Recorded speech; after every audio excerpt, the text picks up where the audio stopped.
the headers were the last lines in my file. Yeah, that said ln colon 992, 993, 994, pn, which means program, colon, bowtie 2, etc. All those are not genes, they are headers. We just count them because those lines didn't have any column 3, so we just cut them together. We need to get rid of them. And all of those headers, they have one feature in common that is different from all of the other genes. Which is it? The fact that they have columns. This thing here, columns. So we need to get rid of those. And what command do we use to get rid of those? This is a new command. You haven't seen it before. It's just grep. It's grep. So basically we're saying that we will select the columns from this table, gene count, that do not match. Where does it not match a column? In the gene count $gene ID. In the column gene ID of my gene count, if it doesn't match a column, keep it. We're keeping all the lines that don't match a column in the column gene ID from my table gene count. That's what we're doing in this command. We're getting rid of all the gene IDs that have a colon inside of them. Remember, this is an R command, so you run it from R. So once you execute that, you finally have your clean gene count table. And now if you do a tail of your gene count, you no longer have those. So if the name of your files, of your gene IDs, don't have any of those weird names, that's it, we're filtered. Another way to check is you check the dimensions, and instead of having nearly 5,000 lines, you only have 119. If you have 119 genes, you're okay. That means you've gotten rid of a lot of data. And that's it from us now. We're gonna, do you have the USBs where we have, so right now we're getting into network analysis. And the starting point for network analysis is this table, the gene count table. Okay, so first of all, let me say there are tools to do these gene counts automatically. We basically did it now manually, but there are tools where you can do it automatically. And it merges all into one table, and it cleans all your data. And now the question is, what do you do with these gene counts? So you have quantitative data of your transcription, right? Of how often each gene was transcribed. So the normal step, what most people do, is differential gene expression. And then you have different libraries in R. I think one is EdgeR, one is called Limma, the other one is called DECEQ, and then there's a second version, DECEQ2. And then you identify the genes that are differentially expressed. So DECEQ uses a binomial distribution because we have counts. It's a little bit different than a normal distribution, Gaussian shape, bell shape. And then it identifies using my multiple hypothesis testing cleaning the genes that are differentially expressed. However, there's a little problem. If you look at it biologically,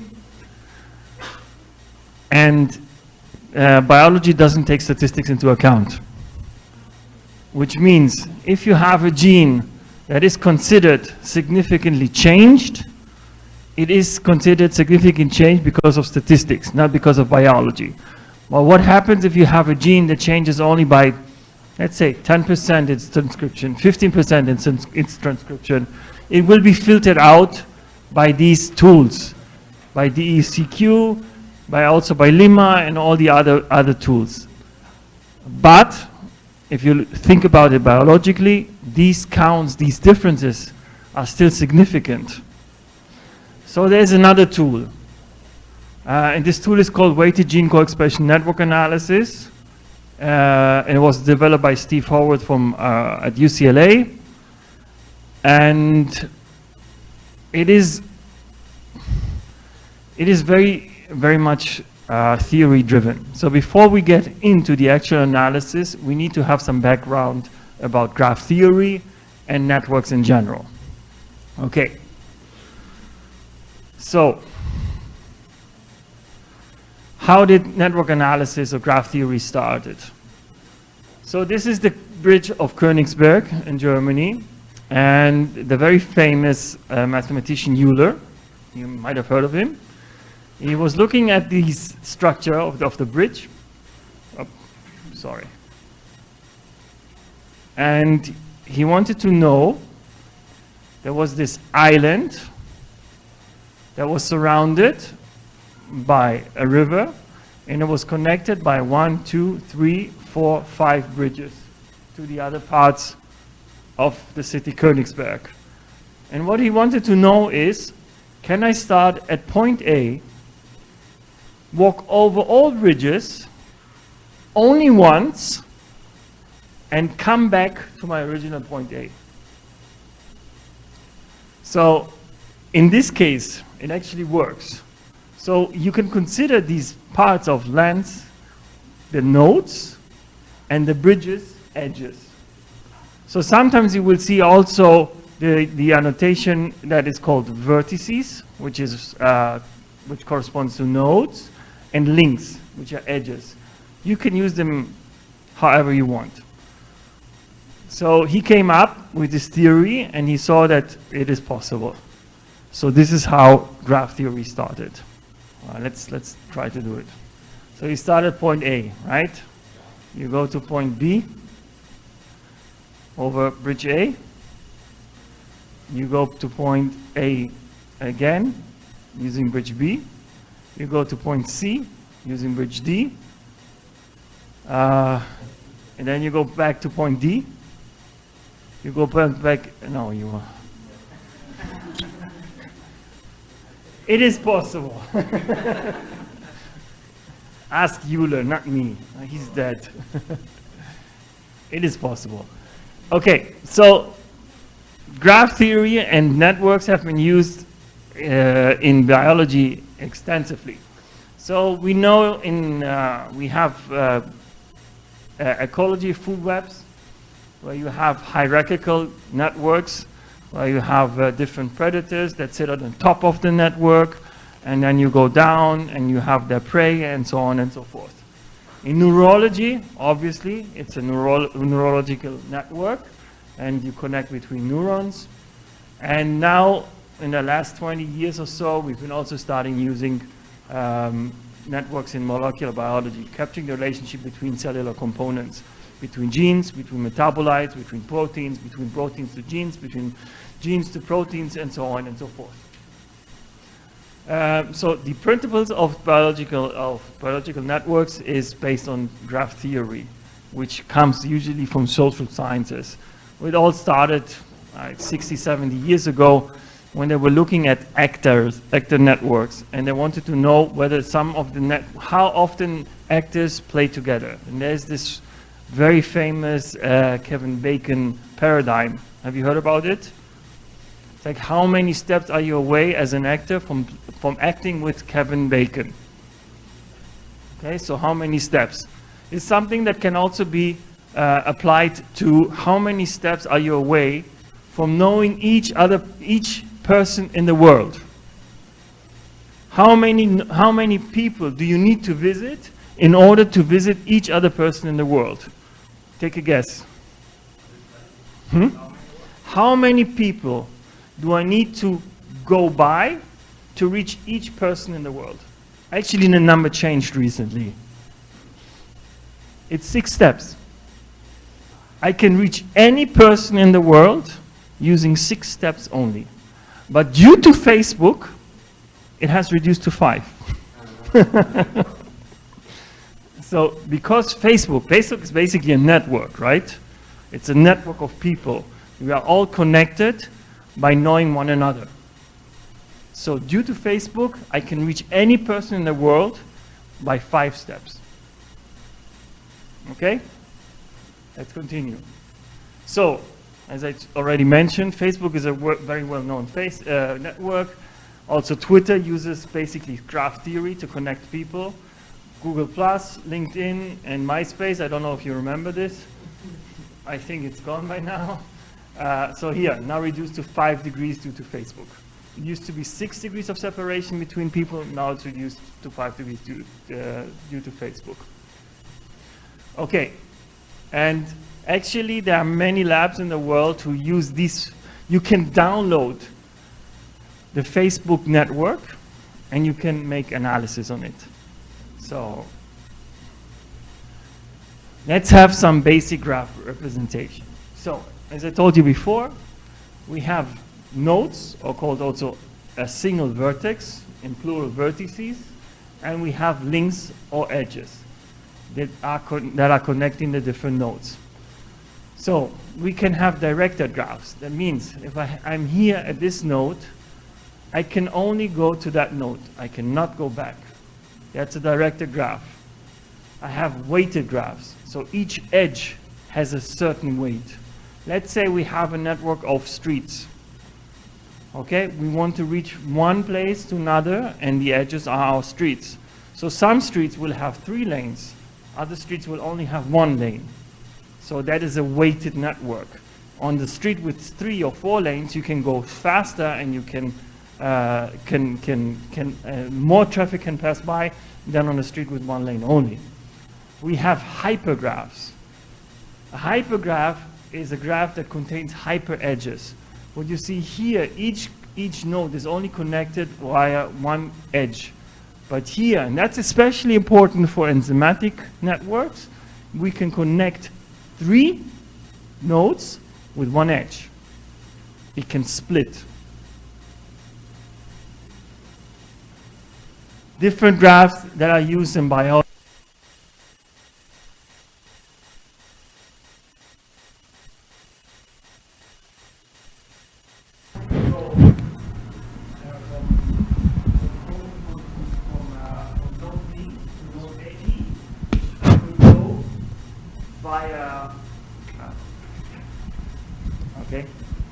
I could go theoretically from node D to node E via A, via B, via C, back to A, and then to E. But the shortest path between the two of them would be through A and directly to E. The average path length. So you look at the degree of each, the connectivity of each node, and then you just divide it by the number of nodes that you have. Then we have closeness centrality, the diameter. It's a bit more complicated, the closeness centrality, I will skip it. The diameter is the maximum geodesic distance between any 2 nodes that you have in your graph. So let's say we have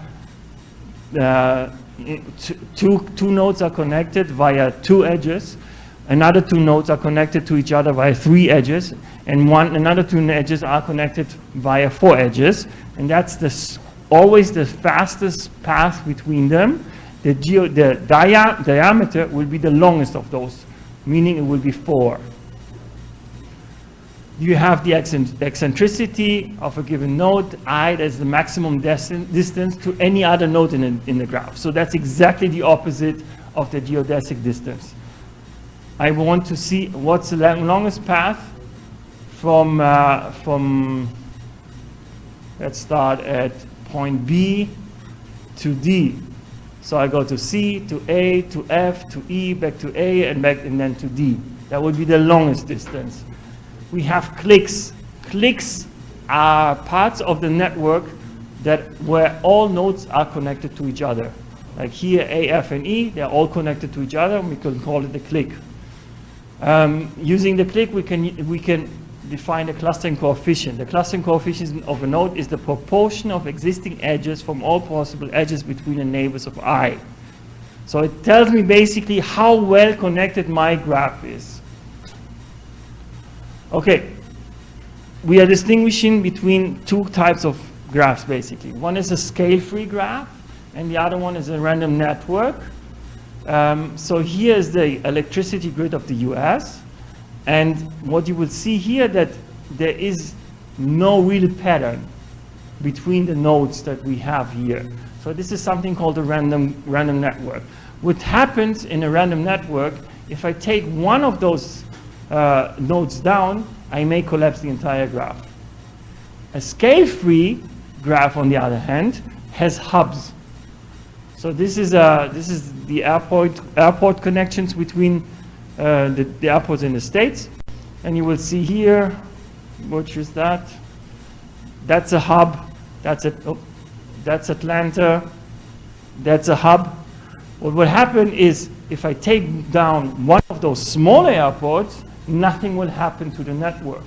It will still continue to function as before because I can just go around. It's based on the Pareto law. The richer gets richer and the poorer gets poorer.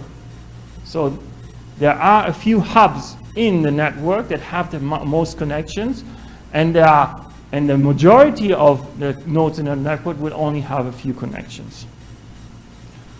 So correlation network. The correlation network, as I told you before, is a dissimilarity graph, where each node represents, let's say, a gene, and the connection between them is the correlation coefficient. But if I say correlation coefficient, do you know what I mean by that? No? So if I correlate two variables to each other, I can use Pearson correlation, I can use Spearman correlation. It will give me a correlation coefficient. The correlation coefficient is something between is a coefficient between -1 to +1. If I get a correlation coefficient of 1, that means my two variables are perfectly correlated to each other. If I get a correlation coefficient of -1, it means I have anti-correlative behavior. One goes up, the other one goes down. In the perfect correlation, one goes up, the other one also goes down, up. So, but correlation is not causality. Okay? If I get a correlation coefficient less than 1, they are not perfectly correlated to each other. In biology, we consider correlations above 0.5 as good correlations, or above the absolute value of 0.5. In physics, I wouldn't take a correlation less than 0.95 as a good correlation. Skip this. Yeah, let's skip all of this.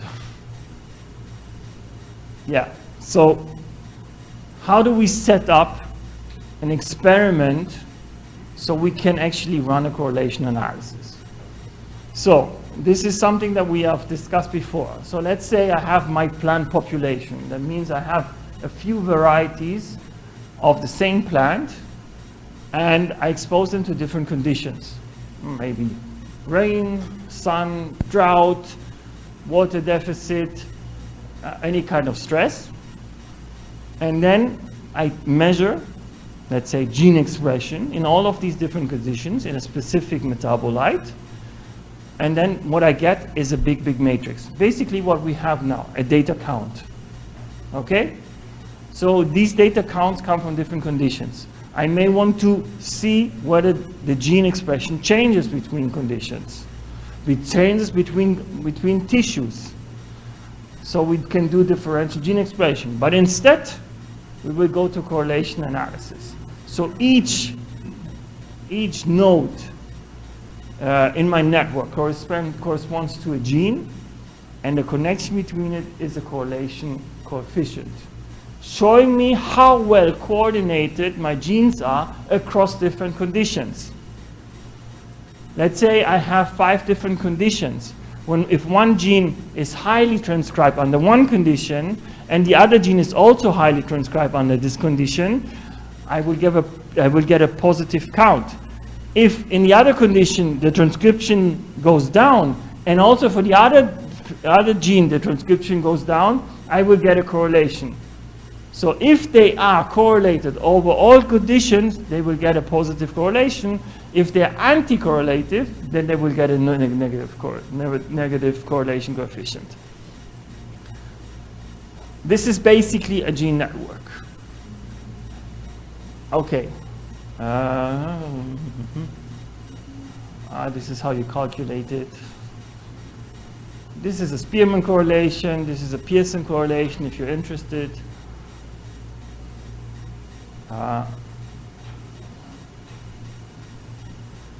I would skip it since we don't have so much time. Okay, let's go to the next presentation.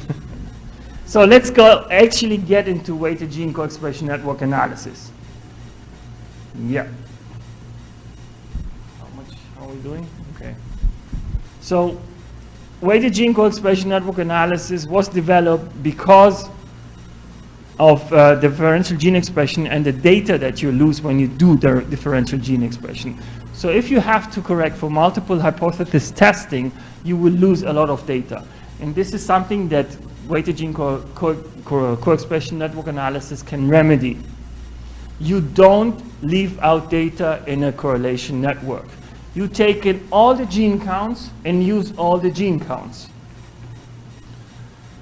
So we will see how to construct a network. We will see what a soft threshold is, how to detect modules in a network, how to relate modules to external traits. Let's say I have not only gene expression data, I also have phenotypic data. So I want to know which of these genes regulates my phenotypic trait. So we need to connect it somehow. What is intramodular connectivity? How to use networks for gene screening? I don't think that we will get to the last 3 steps. I would skip this too. So the philosophy of weighted gene co-expression network analysis. So there is also a lecture about systems biology that I provided, but we didn't have time to look into it. The idea about systems biology is exactly the opposite of hypothesis-driven biology, something that Juan talked to you about last week, that first you make your hypothesis, and then you make your experiments to see whether these experiments either meet your hypothesis or they disprove your hypothesis. In systems biology, we do the exact opposite. We say we don't have an hypothesis. We will just look at the system in its totality. What does it mean?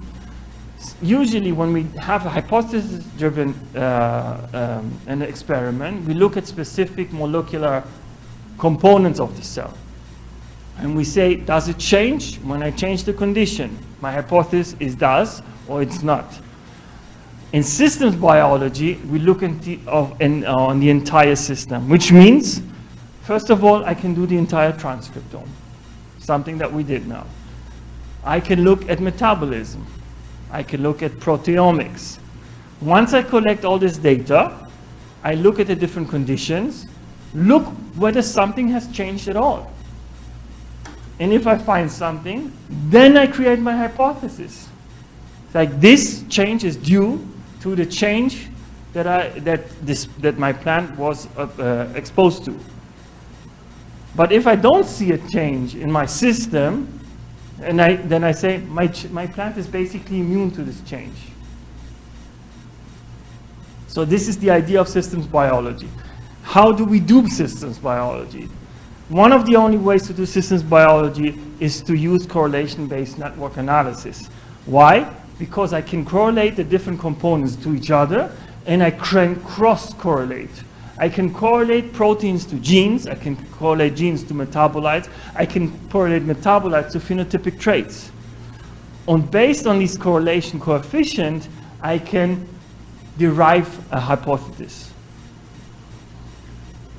Okay? How do we construct a weighted gene co-expression network? I turn it off. Okay, so basically what we saw with the gene count is a M by N matrix. So I had 110 different genes and I had 6 different samples. So my m by n matrix would be 110 to 6. Now, I can pairwise correlate each of these genes to each other, so that I will get an m by m matrix. For each gene, I will have a correlation coefficient to each other gene, so that I have a matrix that is 110 by 110. And this is called an adjacency matrix in network analysis. Okay? Once I have my correlation matrix, each gene represents a node, and each connection between those nodes is my correlation coefficient. Then I can use this to construct my network. So I will have a symmetric matrix, which here they say entries between 0 and 1. I can just say, do I have a correlation? Don't I have a correlation? I can set the threshold. I only want to have a connection between genes if my correlation, my absolute correlation, is greater than 0.5. If it's less than 0.5, I don't want to have a connection between my different nodes. Okay? If I have a weighted network, I can have weighted edges that can, I have roads that have 6 lanes and I have roads that only have 2 lanes. I can actually use the correlation coefficient. So that means I will have a perfect connection between all nodes in my network. So, weighted gene co-expression network analysis was originally developed for microarray data, but it has come again into fashion for RNA-seq data. It doesn't make any difference because what we have is quantitative data that we can correlate to each other. So let's say this is my microarray data. So I have different expression levels, and I will correlate the different expression levels for each gene across the conditions to each other. What I will get is my correlation matrix. You see that's a symmetric matrix, which is an m by m matrix. I have values. Let's say this is gene 1, and here I have gene 7, and I have a value of 0.5. Is it? So it doesn't really. It's 0.9.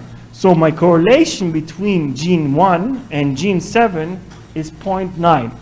If I put this now into network formation, I have this gene, let's say it's gene 1, and this gene is gene 7, and the link between them is my correlation coefficient.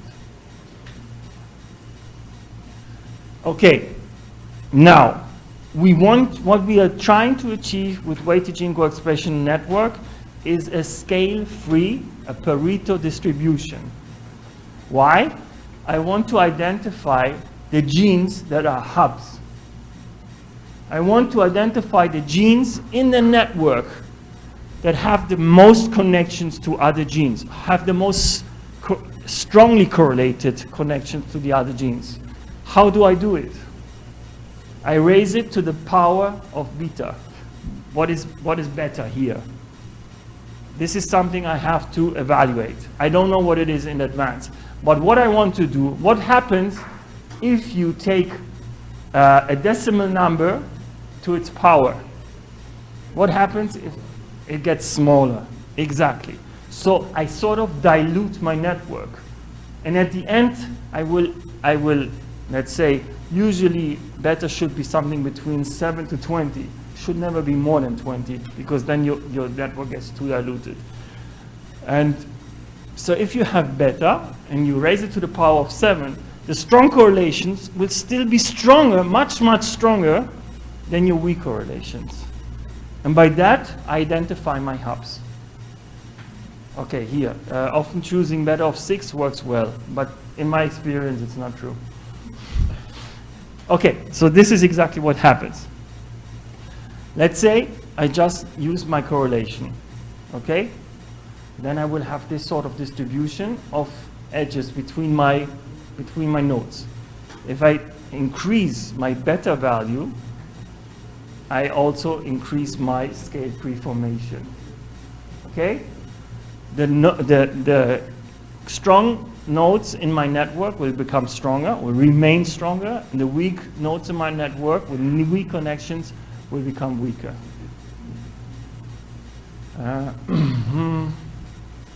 Yeah, whatever.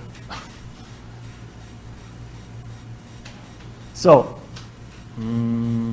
yeah. Okay. Now that I constructed my network and I have all the connections established between my different genes in a network, I want to identify groups of genes that belong together. Why would I do it? I want to identify modules.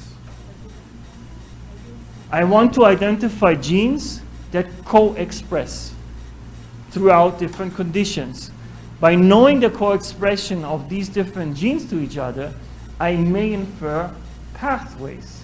Because if these genes have the same transcription patterns, then it means they are coordinated. And if they are coordinated, they fulfill a function. So how do I define such a module? So we just use normal statistical analysis. We use hierarchical clustering. And by that we see, based on the co-expression patterns, which of these genes belong together.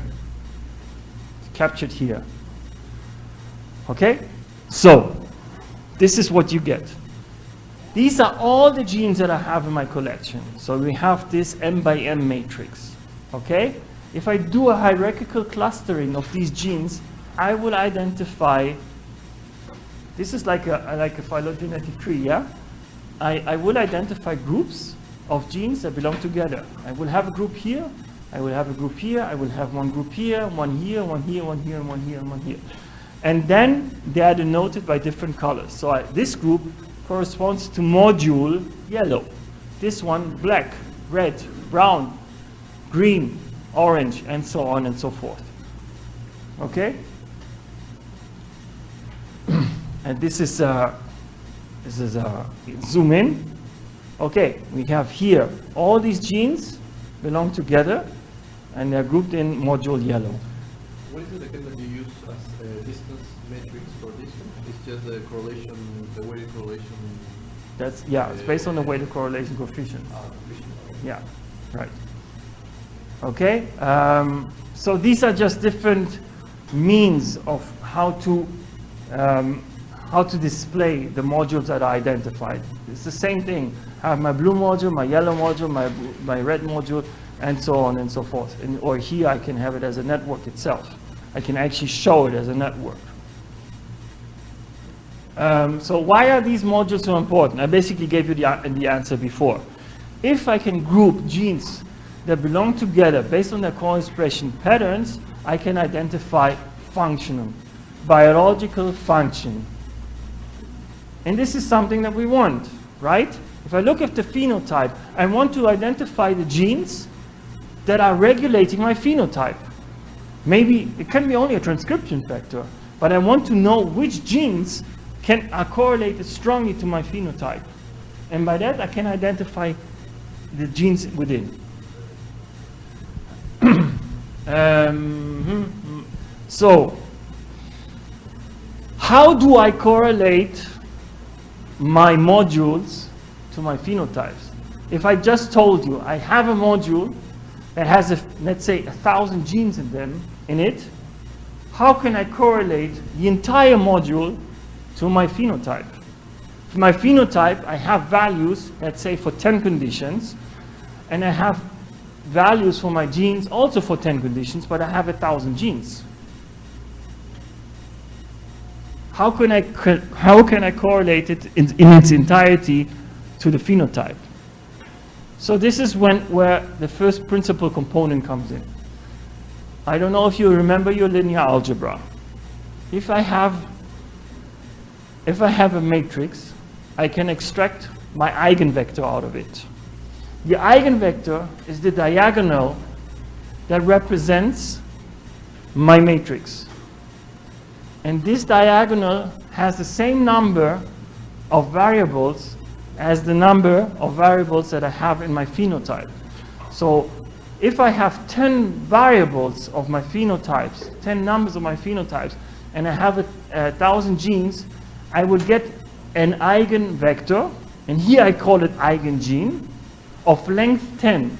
Now I can correlate it of length 10 to my vector of my phenotype. And this is how I correlate them. Let's go right into this.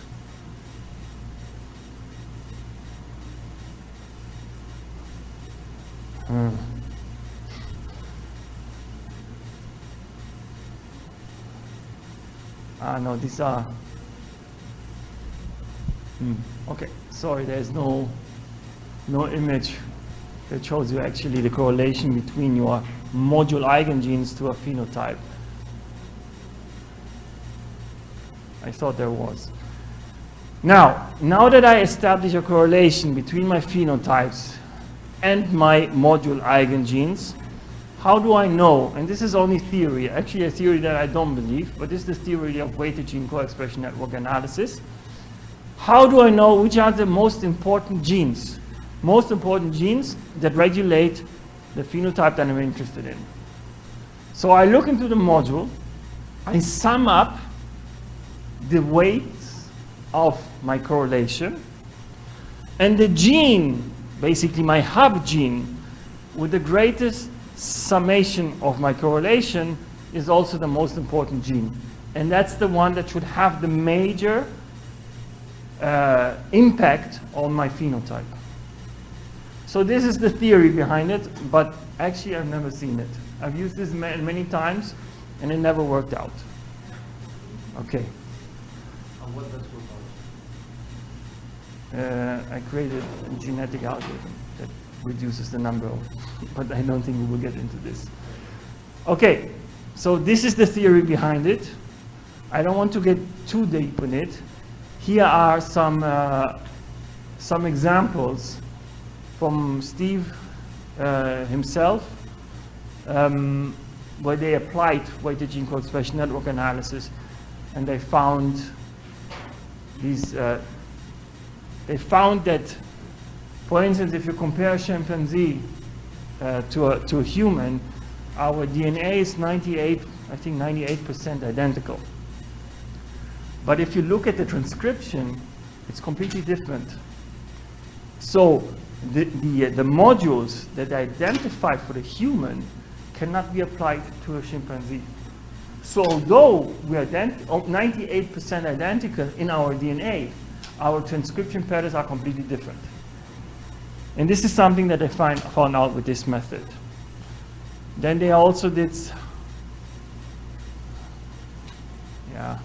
the end. Okay. It's already 5:15.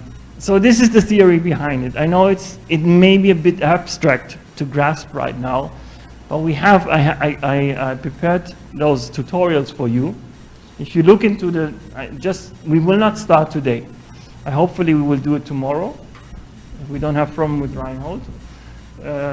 If you open the folder, can you open the folder, WGCNA?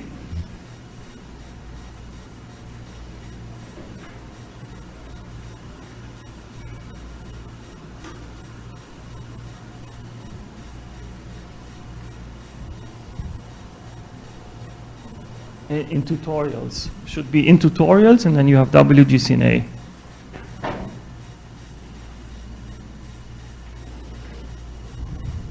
Yeah? So there are different tutorials. There are the PDF files, and there are the R files. So the solution is there. You just have to execute the R file. But tomorrow we will go over a few tutorials, the PDF files, and you should do it all by yourself. Okay?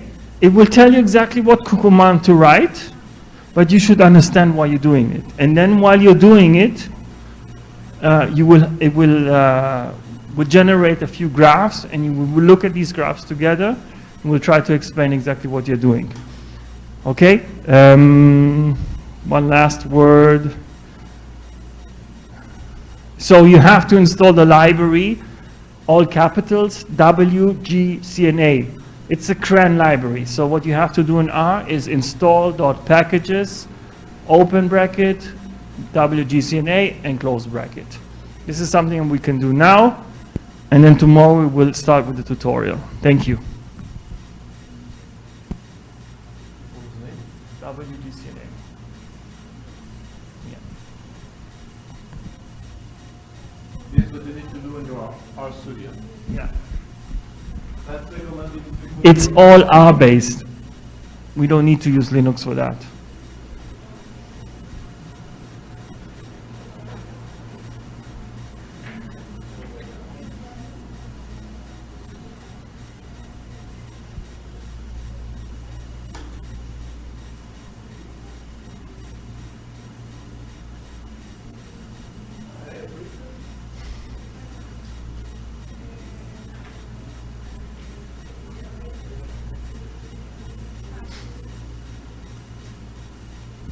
Yeah.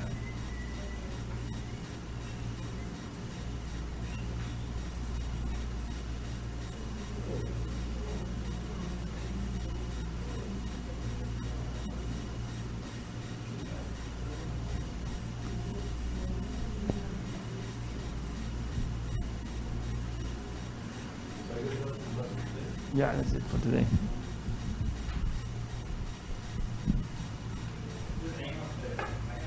WGCNA. WGCNA. All capitals. All capitals. WGCNA.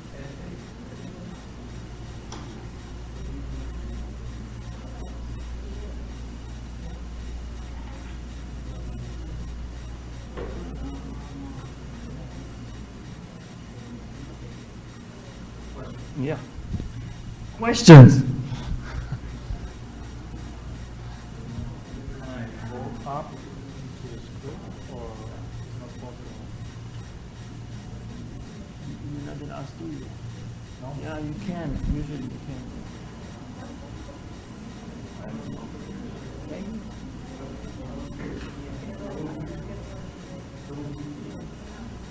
Not to go up. There's a limit, yeah. It will flush all the other things that we did before.